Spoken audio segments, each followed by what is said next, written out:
Bom dia! Dando início a mais uma prévia do nosso trabalho de conclusão de curso a respeito das PANC.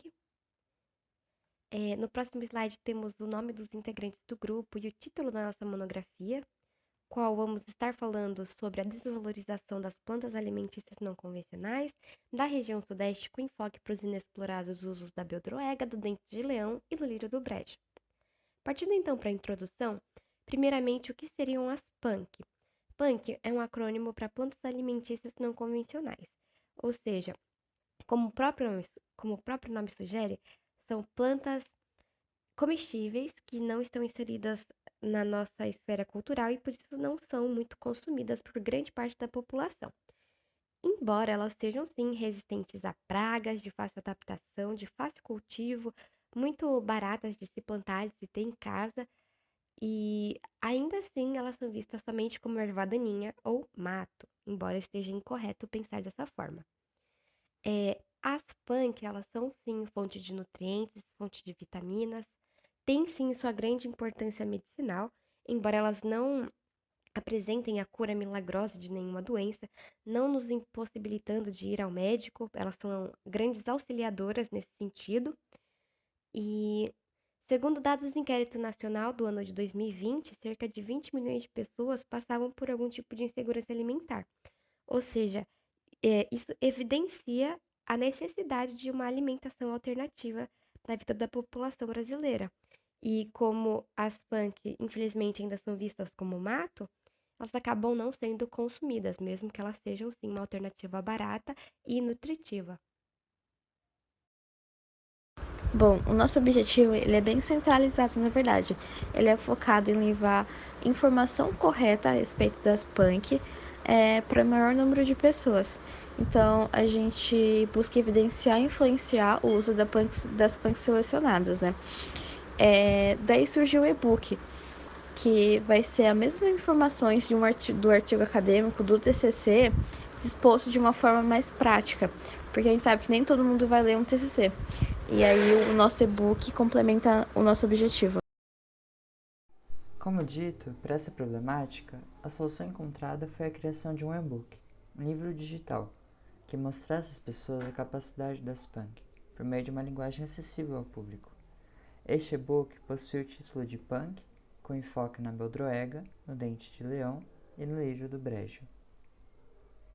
A criação e desenvolvimento dele foi feito utilizando o site Canva, uma plataforma digital onde é possível criar layouts gratuitos e com qualidade. O conteúdo presente neste documento foi baseado e adaptado da pesquisa que está na monografia deste trabalho. Os elementos visuais foram obtidos no próprio site ou produzido por nós. O e-book possui hoje 57 páginas, mas pode ser expandido ao longo do tempo. Nele se encontram capítulos individuais das punks citadas, mostrando como identificá-las, benefícios, receitas, entre outros. Agora irei dar início ao embasamento teórico, começando pela beldroega, também conhecida pelo seu nome científico Portulaca oleracea, que vem do latim. Portulaca significa pequena porta e oleracea, planta alimentícia, que é bem interessante porque esta planta mostra que desde já é uma planta alimentícia. Registros indicam que a beldroega teve origem na Ásia, possivelmente no território da atual Índia. Ela aparece por todo o país. Possui preferência por solos bem drenados, leves e com bom teor de matéria orgânica, mas não é exigente, pois consegue se desenvolver bem mesmo não estando nesse ambiente favorável, tanto que surgem em locais cimentados, como este da imagem. A beldroega é uma planta de fácil cultivo, podendo ser feito pelas sementes, colocando-os a 1 cm de profundidade no solo e com um espaço de 30 cm a cada grupo de sementes. Quanto à sua identificação, existem alguns pontos que podemos observar. A flor é amarela e pequena, chegando até 1,5 cm de diâmetro. A folha, também pequena, possui o formato de uma raquete e é levemente suculenta. Já o caule é liso, tendo a cor castanho avermelhado quando fica no sol, ou verde claro, quando fica na sombra. As propriedades alimentícias e medicinais, a beldroga é uma planta que muitas das vezes é confundida por uma planta invasora. Porém, ela não é uma planta invasora, pois ela fornece cálcio, ferro, magnésio, potássio, ômega 3, que é uma gordura na qual protege em volta do coração. Tem efeito diurético, no qual é um fármaco muito utilizado para aquelas pessoas que têm ou já teve problemas de infecção de urina. É um antioxidante, um anti-inflamatório, contém vitaminas A, B, C, D e E para ajudar aquelas pessoas que têm um imunológico muito baixo. Também contém complexo B.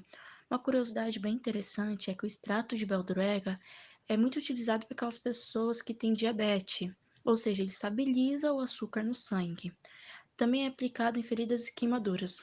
Antigamente, os soldados, eles iam para as guerras e eles não tinham pomadas. Então, eles pegavam essa planta, amassavam ela e passavam em feridas e queimaduras. Vale ressaltar que essa planta é contraindicada para aquelas pessoas que têm ou já teve problema de cálculo renal. Dando continuidade com as receitas, aqui tá algumas opções muito boas. Como a Letícia já havia dito, algumas pessoas sofreram durante a pandemia e não tiveram muitas condições de comprar um arroz e um feijão. E aqui tá a sopa de beldroga, o arroz de beldroga e o ragu de frango, que também é feito com a beldroga. Falando então do dente de leão, que provavelmente é a punk mais conhecida das três que vamos falar aqui, mas que as pessoas não têm conhecimento de que ela é uma punk, nem de suas propriedades, ela possui seu nome científico Draxacum officinale e do latim significa erva amarga e officinale remete à oficina, que eram os boticários onde eles fabricavam os medicamentos antigamente. A questão de sua origem se deu na Europa. Os primeiros registros da espécie, né, sugerem que ela tenha vindo de lá e que se espalhou por conta da sua fácil adaptação, baixa exigência das qualidades do solo. E o dente de leão, com questão ao seu habitat, pode ser encontrado em até 2.000 metros de altitude, ou seja, também não tem grandes exigências com questão à temperatura, e apresenta-se em ambos os hemisférios atualmente. Sobre o seu cultivo, é muito simples também. Ele pode ser feito através da dispersão das sementes, que cada fiozinho desse pompom que se dá a partir do apodrecimento da flor é uma semente, cada fiozinho. Então, ele pode ser plantado e também pode ser plantada a raiz. Você corta um pedaço da raiz e a partir dali vai nascer uma nova planta. Lembrando que a sua raiz é do tipo pivotante, ou seja, ela cresce verticalmente. Então, se você pretende plantá-la em um vaso, ela precisa ter no mínimo 30 centímetros de altura. Sobre sua identificação, o dente de leão possui flores de corola amarela, do tipo das asteráceas. Suas folhas são verdes, o caule é pouco aparente, mas com questão às suas folhas, elas são em formato de espátula, assim, recortadas. E temos as cipselas, que são as sementes, que elas provêm a partir do apodrecimento da flor e que se espalham facilmente, como eu havia dito. Com questão à serralha, é outra planta que não é a mesma que o dente de leão. As pessoas confundem muito, é importante citar que o dente de leão, ele possui um caule para cada flor, um caule para cada inflorescência. Já a serralha, ela possui um caule com várias inflorescências. Essa é a maneira de diferenciarmos as duas. Bom, as propriedades alimentícias e medicinais. Alguns pesquisadores até chamam o dente de leão de espinafre por conta das suas propriedades extremamente nutritivas. Ela contém vitamina C, que ajuda na imunidade, vitamina E, que é antioxidante, algumas do complexo B, que auxilia no sistema neurológico, cálcio, fósforo, ferro e potássio. Seu principal uso medicinal é o efeito diurético. Ele também é anti-inflamatório e tem alguns estudos recentes que mostram que ele tem propriedades anticancerígenas. As contraindicações são a respeito do efeito diurético. Então, crianças menores de 2 anos e pessoas que têm obstrução do ducto biliar não podem consumir. Agora, algumas receitas. A salada ela pode ser feita com a folha e com caule. A sopa, principalmente com a folha. E também pode ser feito um substituto do café. E quiser pegar a raiz do dente de leão, tostar, triturar e aí pode ser feito um substituto do café. Agora, para encerrar a parte do embasamento teórico, vou falar sobre a lira do brejo. Seu nome científico é Redichium coronarium, onde Redichium significa neve doce por causa da cor e fragrância das suas flores e coronarium por elas formarem uma coroa na planta. Apesar de se chamar lírio, ele pertence à família dos gengibres, tanto que também é conhecido como gengibre branco. Ele possui origem no Himalaia até a China, contudo, como é visível no mapa, sua maior aparição atualmente é no Brasil, que surgiu com os colonizadores, se adaptando muito bem ao clima e ganhando o nome pejorativo de erva daninha. O lírio do brejo é uma planta macrófica aquática, ou seja, ela pode ser encontrada em áreas alagadiças, como margens de lagos, mangues e brejos. São de florestas tropicais, então apresentam um clima úmido e quente.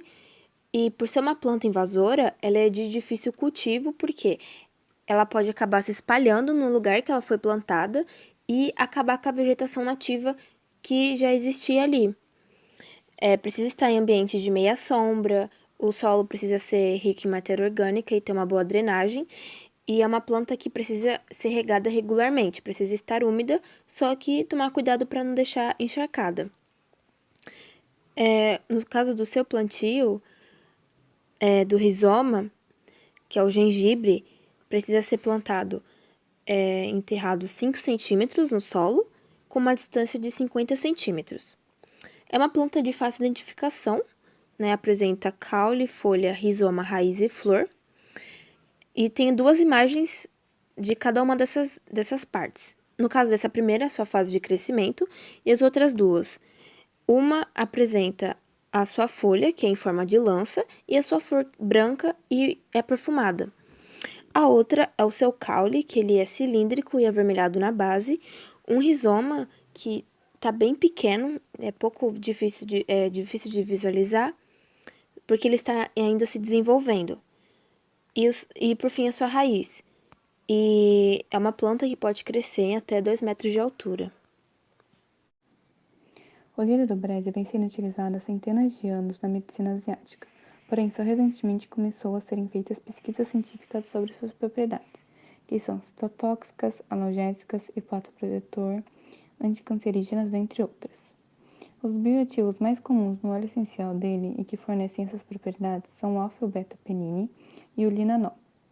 Apesar de ser mais utilizado medicinalmente, pesquisas recentes começaram a explorar outros usos, como a criação de papel filme pela quantidade de amido de seus rizomas, papel por ter uma grande quantidade de lignina nas suas folhas e caule, e cosméticos, pelas suas flores serem extremamente perfumadas. Também podem ser encontradas receitas com ele, como a geleia e o molho a partir das pétalas e o polvilho com o rizoma. Para embasar a nossa tese, criamos uma pesquisa sobre as punk. Nela, de 323 pessoas que responderam, 73,1% não as conheciam e, consequentemente, não sabiam de seus benefícios e usos. Em outra pergunta, mostramos a imagem das punk e perguntamos se eles as conheciam e, surpreendentemente, sim, elas são relativamente conhecidas, principalmente o dente de leão. Contudo, eles afirmaram não saber que eram punk. Apesar disso, mais da metade falou que as usaria, mostrando a relevância de se ter uma fonte de fácil entendimento e acesso sobre elas, com informações sobre benefícios, contraindicações e usos, inserindo-as cada vez mais no nosso dia a dia.